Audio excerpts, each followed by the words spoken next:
Olá, boas-vindas a mais esta análise oferecida pela Ford College. Hoje, a gente vai mergulhar direto na engenharia de contratos inteligentes na Solana. Lembra da nossa última conversa? A gente criou aquele parâmetro de entrada super legal, o multiplier. Foi um passo incrível para a validação de dados, mas vamos ser sinceros, agora mesmo ele não está fazendo absolutamente nada, né?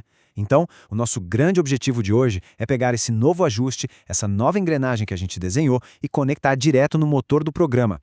Vamos transformar uma entrada simples em uma instrução real que altera o estado na blockchain e, claro, com segurança total. O nosso plano de voo de hoje tem 6 etapas bem desenhadas. A gente vai recapitular a nova instrução, mapear as contas, falar sobre a importância da aritmética segura em Rust, atualizar o processador, rodar os testes locais e fechar com os princípios arquiteturais. Vamos nessa? Começando com a fase 1, a nossa recapitulação e a nova instrução em si. Olha só, a grande pergunta que ficou martelando na nossa cabeça foi: o que acontece com aquele parâmetro multiplier? Ele está lá bonitão, super validado, mas totalmente isolado no código. O grande lance da arquitetura na Web3 é que as entradas precisam agir sobre o estado. Ter um parâmetro blindado pelos filtros de segurança é só metade da batalha. A outra metade, bom, é fazer a lógica do programa realmente escutar esse valor e usar isso para mutar os dados reais lá na blockchain. E para resolver isso, a gente segue um roteiro bem direto. Primeiro, a gente adiciona uma nova variante chamada Apply Multiplier no nosso menu de instruções. É como ensinar um idioma novo para o contrato.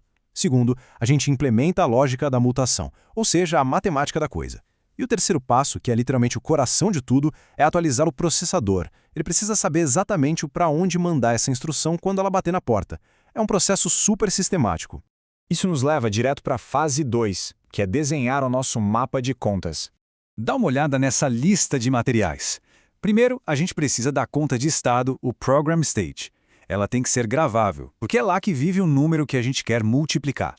Depois, a gente tem a autoridade, o Authority. É fundamental que essa conta seja um assinante válido, um signer. Afinal, a gente quer controle de acesso. Ninguém quer um estranho saindo por aí multiplicando os valores na rede, concorda? E, para fechar, a nossa estrela, o parâmetro numérico de 64 bits, o multiplier. Juntas, essas 3 peças montam o cenário exato que a gente precisa. Com as peças na mesa, vamos para a fase 3, que é um assunto seríssimo, a aritmética segura em Rust. Sabe o que é mais louco na diferença entre a programação comum e o de envolvimento para blockchain? É que se você usar matemática padrão e rolar um erro tipo um overflow, que é quando o número fica grande demais para o espaço da memória, o contrato simplesmente entra em panic e quebra, em silêncio. Na Web3, meu amigo, isso é basicamente um apocalipse digital. É por isso que a matemática segura não é uma dicasinha, é uma regra inegociável. A gente usa funções como o checked-mo, que, em vez de explodir o sistema, interceptam o erro e devolvem uma mensagem super clara do que deu errado. E essa é exatamente a definição do porquê isso importa tanto. Esse wrapper, a aritmética checada em Rust, blinda o nosso programa e garante que ele seja determinístico. Pensa assim, se a multiplicação der um número absurdamente gigante, a operação simplesmente para, com muita elegância, e lança um erro que a gente consegue tratar. Os fundos continuam seguros, a lógica fica explícita e, o melhor de tudo, 100% testável. Sensacional, né? Com essa segurança garantida, a gente entra na fase 4. Atualizar o processador e finalmente botar o motor para rodar. A nossa sequência de ignição funciona da seguinte maneira. Primeiro, a gente puxa as contas com o parse do iterador. Imediatamente na sequência, a gente checa se a autoridade é realmente o signer. Isso bloqueia os intrusos logo na porta de entrada. O terceiro passo é deserializar o estado, pegar aqueles bytes soltos e transformar numa estrutura que o código consiga ler. Com os dados na mão, no quarto passo, usamos a nossa aritmética segura para computar a conta e gravar um novo valor. E por fim, emitimos um log da operação. Cada bloquinho desse trabalha em harmonia perfeita. E por falar em log, repara nesse detalhe aqui do código, essa macro msgi. Pode até parecer bobagem, mas emitir eventos claros é absolutamente crucial. Quando a gente analisa as transações na blockchain, esse log deixa a gente ver as engrenagens girando lisinhas. Ele mostra o estado anterior, qual foi o multiplicador que a gente usou e o resultado final. É essa transparência que salva a nossa vida na hora de auditar o que aconteceu. E falando em salvar vidas, vamos para a fase 5, os testes e a invocação local, o nosso controle de qualidade. Para ter certeza que tudo está operando com excelência, a gente tem um checklist bem rigoroso. Primeiro, roda os testes unitários da nova função isolada usando o cargo. Depois, faz o build para garantir que não tem nenhum erro de compilação ou de memória. Feito isso, a gente inicia um validador local de testes totalmente zerado. O último passo é rodar aquele script do cliente para validar de ponta a ponta. Você só cogita subir isso para a rede principal depois que o recurso estiver 100% liso no ambiente local. O momento da verdade aqui é comparar o que a gente espera com o que realmente aconteceu on-chain. De um lado, o terminal do cliente tem que dizer que deu sucesso e mostrar o novo valor computado. Do outro, o estado real da conta lá na blockchain tem que bater certinho com a matemática, refletindo o valor original vezes o multiplicador. Quando essas duas realidades são idênticas, sucesso total. A gente pode declarar que a implementação foi perfeita.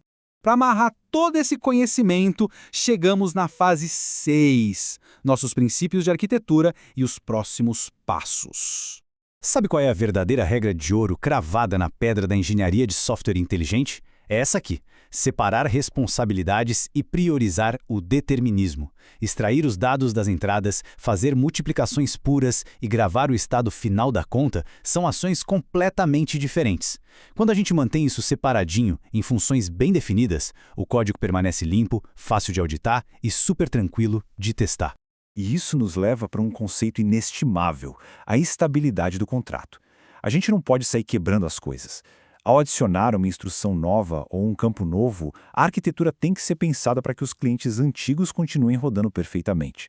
Mudar layouts fundamentais de conta ou IDs de instrução sem um plano de migração é pedir para destruir um ecossistema inteiro. O foco é sempre evoluir, mas nunca jamais quebrar o que já está funcionando. Então, para a gente encerrar essa análise, eu deixo uma provocação para você pensar. E se tudo compilar bonitinho, mas na hora de invocar a transação ela falhar misteriosamente lá no tempo de execução? O que a gente faz quando a engrenagem trava de vez? Bom, isso já prepara o terreno para a nossa próxima conversa sobre depuração avançada. Lembrando, pessoal, que esse conteúdo foi trazido até você pela Ford College. Se você quer dominar de verdade a engenharia Web3 e criar contratos inteligentes à prova de balas, não esquece de dar um pulo no site ford.college para descobrir muito mais materiais como esse. Muito obrigado pela companhia hoje e até a próxima!